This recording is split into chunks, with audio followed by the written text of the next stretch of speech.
بسم اللہ الرحمن الرحیم۔ سبق ہفتم کلی اور جزئی کی بحث، اس کی تمرین میں خوش آمدید۔ کلی اور جزئی کس کو کہتے ہیں یہ ہم پڑھ چکے ہیں، خلاصتاً میں دوبارہ بتا دیتا ہوں۔ کلی وہ مفہوم جس میں شرکت ہو سکے اور جزئی وہ مفہوم جس میں شرکت نہ ہو سکے۔ اب آج کے اس تمرین میں کچھ چیزیں ہیں جن کے بارے میں ہم نے ایک ایک کر کے سمجھنا ہے، کون سی کلی ہے اور کون سی جزئی ہے۔ تو یہی پوچھا ہے انہوں نے، مندرجہ ذیل اشیاء میں غور کر کے بتاؤ کہ کون کلی ہے اور کون جزئی۔ سب سے پہلے نمبر پر ہے گھوڑا، تو یہ کلی ہے، کیونکہ گھوڑے کا جو مفہوم ہے اس کے متعدد افراد ہوتے ہیں، متعدد چیزوں کے اوپر گھوڑے کا مفہوم صادق آتا ہے، جتنے بھی گھوڑے ہوں گے ان سب کو گھوڑا کہا جائے گا۔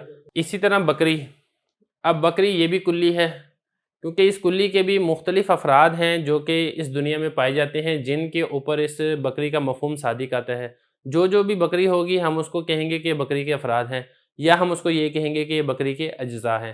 تو ایسا مفہوم ہے جس کے اندر شرکت ممکن ہے اور شرکت ہوتی ہے، لہذا یہ بھی کلی ہے۔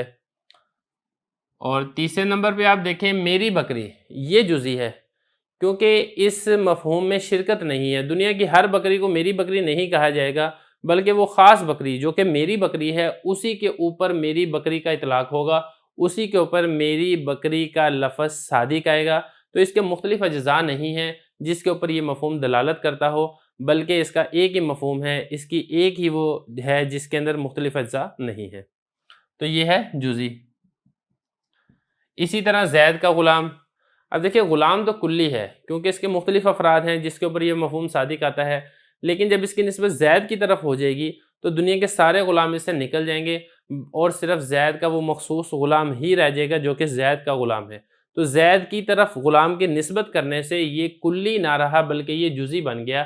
اب یہ ایسا مفہوم ہے جس میں شرکت نہیں ہے بلکہ یہ ایک ہی ہے، تو لہذا یہ بھی جزئی ہے۔ اسی طرح یہ کرتا، اب یہ کرتا یہ بھی جزئی ہے، کیونکہ اگر کرتا ہوتا تو اس مفہوم میں شرکت تھی، جو بھی کرتا ہوتا اس کے لیے کرتے کا لفظ کا اطلاق ہونا تھا، کرتے کا لفظ اس پر صادق آنا تھا اور وہ سارے کے سارے کرتے کے افراد ہونے تھے۔ لیکن جب کہہ دیا یہ کرتا تو اب اس مفہوم میں شرکت نہیں ہے، اس مفہوم میں متعدد افراد داخل اور شامل نہیں ہیں بلکہ وہ ایک ہی ہے۔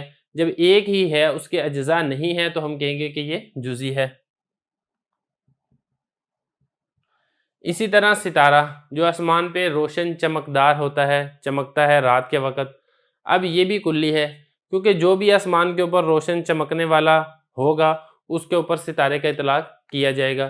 تو اس مفہوم کے متعدد افراد ہیں اور خارج میں وہ افراد پائے بھی جاتے ہیں۔ یہ والی بات میں پہلے بھی کر چکا ہوں کہ خارج میں موجود ہونا یہ ضروری نہیں ہے، صرف مفہوم کے اندر شرکت ہونی چاہیے۔ خارج میں پائے جائیں تب بھی ٹھیک ہے، خارج میں نہ پائے جائیں تب بھی ٹھیک ہے، تو یہ بھی کلی ہے۔ اگلی مثال دیکھیں، یہ پانی جزئی ہے، کیونکہ جزئی اس کو کہتے ہیں جو کہ ایک فرد معین پر بولی جاتی ہے، ایک مخصوص چیز پر بولی جاتی ہے جس کے اندر اشتراک نہیں ہوتا، جس کے اندر افراد نہیں ہوتے، جس کے اجزاء نہیں ہوتے۔ اب ایسا نہیں ہے دنیا جہان کا جو پانی ہوگا اس کو ہم کہیں کہ یہ پانی، بلکہ ایک مخصوص ایک فرد معین ہی ہے جس کو یہ پانی کہا جائے گا جو کہ یہاں پر موجود ہوگا، تو اس لیے یہ جزئی ہے، یہ کلی نہیں ہے۔ اگلی مثال دیکھیں، سورج، دیکھیں سورج کلی ہے۔ اب آپ کہیں گے کہ سورج کلی کیسے ہے؟ سورج کے کون سا کوئی متعدد افراد ہیں؟ سورج کا تو ایک ہی فرد ہے جو کہ پایا جاتا ہے جس سے دن ہوتا ہے سورج کے طلوع ہونے سے، تو یہ کلی کیسے ہے؟ تو یہ دیکھیں اس کو سمجھنا ضروری ہے۔ سورج ایک مخصوص روشن چمکدار جسم ہے جس کی وجہ سے جب وہ طلوع ہوتا ہے تو دن ہو جاتا ہے، جب وہ غروب ہو جاتا ہے تو رات ہو جاتی ہے۔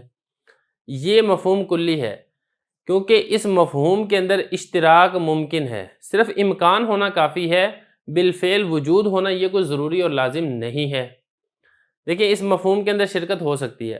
آپ یہ تصور کریں کہ سورج ایک نہیں ہے بلکہ متعدد ایسی چیزیں ہیں جو گول ہیں، روشن ہیں، چمکدار ہیں، اس کی روشنی زیادہ ہے، وہ گرم ہے، آسمان کے اوپر موجود ہیں، اور جس کی وجہ سے دن طلوع ہو جائے اور جس کے جانے سے دن غروب ہو جائے، تو مفہوم کے اندر اشتراک ممکن ہے۔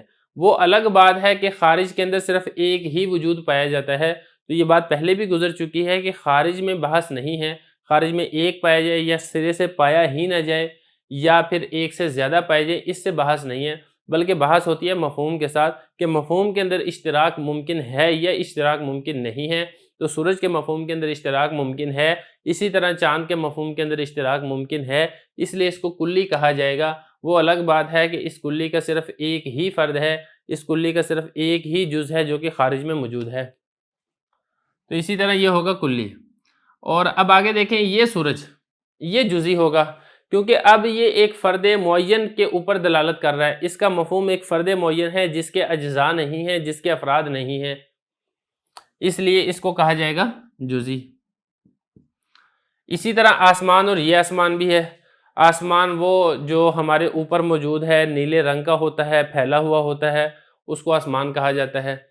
اب اس مفہوم کے اندر بھی کلی ہے، چونکہ احادیث کے اندر بھی آتا ہے آسمان کل 7 ہیں، تو اس لیے چونکہ اس کے متعدد افراد ہیں، اس کے مفہوم کے اندر ایک سے زیادہ افراد ہیں، ایک سے زیادہ اجزاء ہیں، اس لیے اس کو کلی کہا جائے گا، تو یہ بھی کلی ہے۔ لیکن جو آگے ہے یہ آسمان، یہ چونکہ ایک خاص فرد معین ہی ہے، اس کے مختلف اجزاء مختلف افراد نہیں ہیں، لہذا اس کو جزئی کہا جائے گا، تو یہ ہو جائے گا جزئی۔ اسی طرح سفید چادر، یہ بھی کلی ہے، کیونکہ اس کے مفہوم میں متعدد سفید چادریں داخل ہیں، جو بھی سفید چادر ہوگی وہ ساری کی ساری اس کے جز ہوگی، وہ ہم کہیں گے اس کے اجزاء ہیں، یا ہم کہیں گے کہ اس کے افراد ہیں، تو اس کے مفہوم کے اندر چونکہ اشتراک ہے اس لیے یہ کلی ہے، جزئی نہیں ہے، تو سفید چادر یہ کلی ہے۔ اسی طرح دیوار، یہ بھی کلی ہے، کیونکہ اس کے مفہوم کے اندر اشتراک ہے، جو بھی دیوار ہوگی وہ ساری کی ساری اس دیوار کا فرد ہوگی، تو اس کے مفہوم کے اندر اشتراک ہے، اس لیے یہ کلی ہے۔ آگے دیکھیں، یہ مسجد، یہ جزئی ہے۔